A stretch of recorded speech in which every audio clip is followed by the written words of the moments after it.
دل میں اترتے حرف سے مجھ کو ملا پتہ تیرا،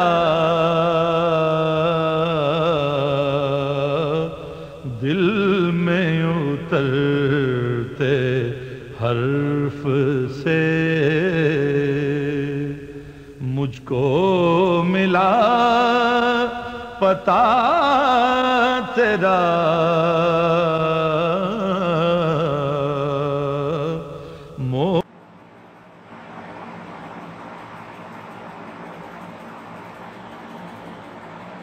اور پھر وہ اس کو نافذ کرو، اور جب وہ نافذ ہو جائے گا حکم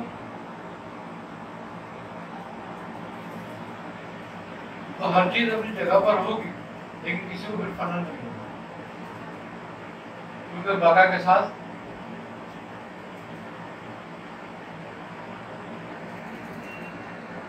کیا کہتا ہے جنت میں رہنے والوں کے لیے کہ یہ ہمیشہ اس میں رہیں گے۔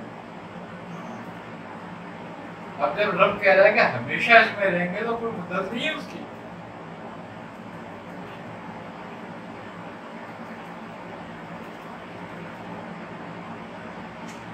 اور دوزخ والوں کہہ رہے ہیں کہ ہمیشہ اس میں رہیں گے، ان کی بھی کوئی مدت نہیں ہے۔ تو تمام جنت کی نعمتیں، تمام دوزخ کے عذاب ایسی موجود رہیں گے ہمیشہ کے لیے۔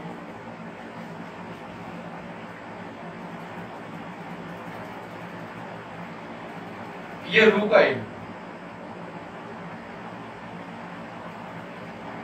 کیونکہ یہ مانوی ہے، سوری نہیں ہے۔ سوری تو صرف تمہاری سزا ہے، جو تم کاٹنے آئے ہو اور کاٹ کے جاؤ، کیا انسان اس سیارے کی مخلوق ہے نہیں،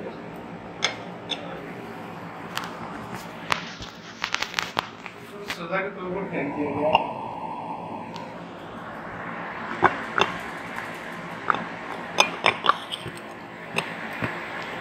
اب یہ واپسی کے راستے ڈھونڈتا رہتا ہے، دنیا کا کوئی سا بھی مذہب ہے، ہر مذہب میں واپسی کا راستہ ہے نہیں،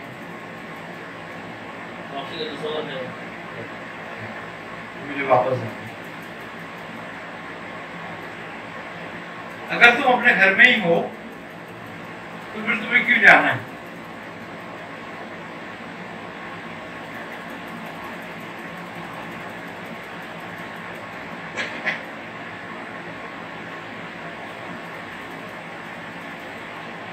ایک قیدی قید میں ہوتا ہے نا جیل میں، وہ اپنے گرتا رہتا ہے نا سال دن، کہ بھئی اب اتنے دن ہوگا، اتنے سال ہوگا، میری سزا ختم ہونے والی ہے، میں نکلوں گا یہاں سے، بس جاؤں گا، اپنے دیش جاؤں گا، اپنے گھر جاؤں گا، اپنے ملک جاؤں گا، اپنوں میں جاؤں گا۔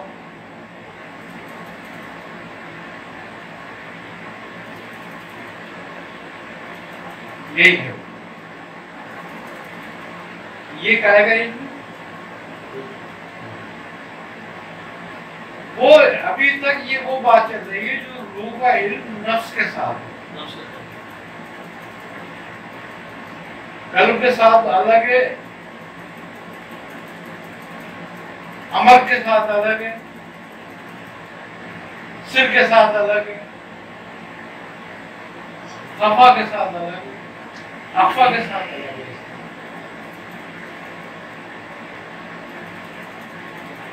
مشاہدہ حق میں تم نہیں کرتے، نہ کر سکتے۔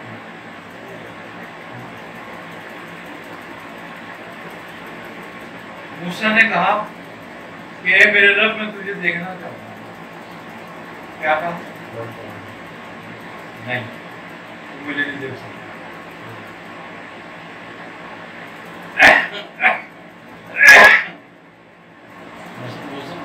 موسیٰ علیہ السلام کا مطالبہ جو تھا اصولی تھا، انکار کر دیا.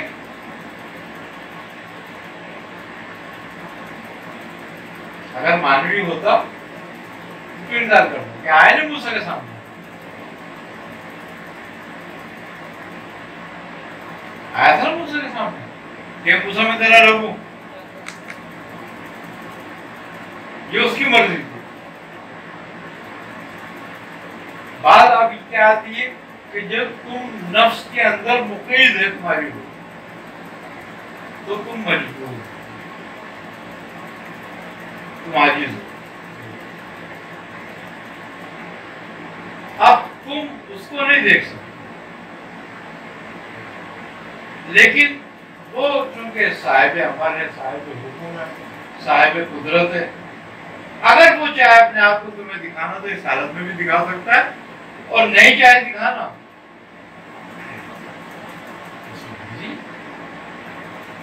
جب خدا نہ چاہا تو خدا گیا, جب موسیٰ نے کہا تو نہیں دیکھ سکتا تم مجھے.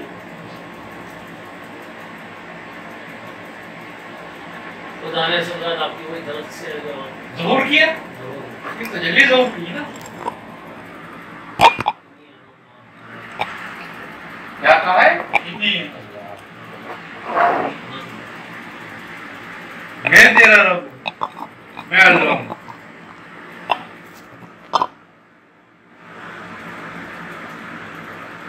آئے نا.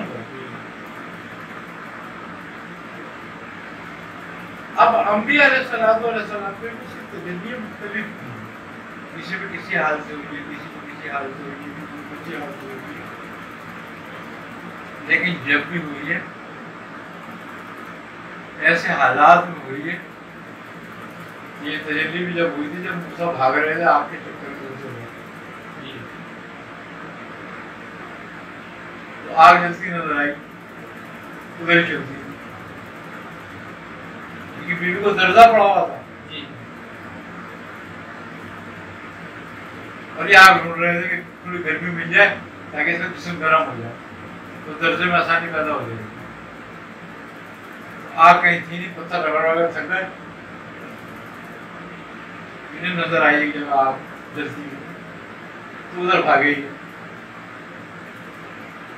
وہاں کہا کہ حکم ہو گیا مجھے چپڑے اتار دو.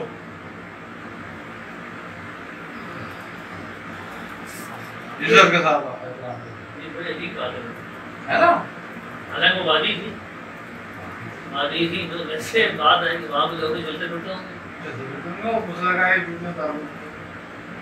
لیکن اس میں دو باتیں ہیں, ایک بات کی ظاہری احترام ہے, دوسری بات دنیا کی محبت ہے.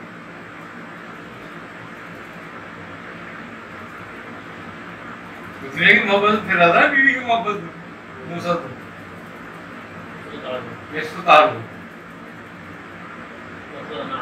ہاں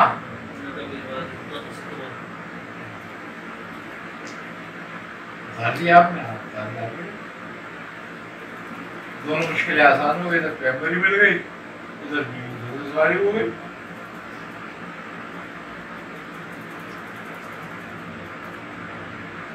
اب جب نبی کریم صلی اللہ علیہ وسلم عرش پہ پہنچے تو آپ سے فرمایا گیا کہ ناظرین سمیت آ جاؤ.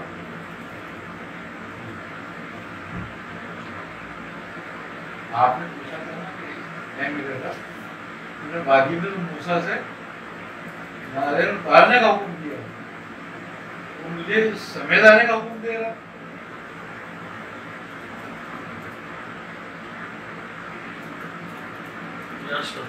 ہاں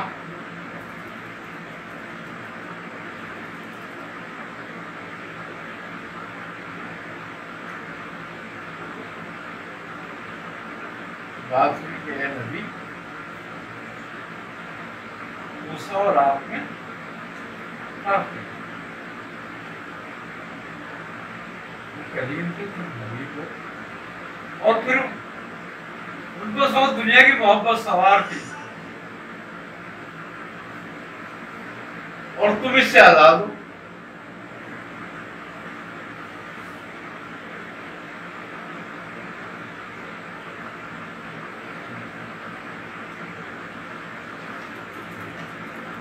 اور اگر آپ اور عرش کی مراد بھی تھی، دعا بھی تھی کہ عرش دعا مانگتا تھا کہ اے میرے رب اگر تیرے محبوبہ پاؤں مجھ پر پڑ جائے تو کہا کچھ اور مانگ. اس نے کہا کہ اچھا ان کی نالین پڑ جائے تو اچھا قبول ہوئی میری بات. تو آپ اس لیے نالین سمیت آپ حکم ہو کہ نالین سمیت پیر رکھ دو تاکہ اس کی دعا جو ہم نے قبول کری ہے وہ مقبول ہو جائے.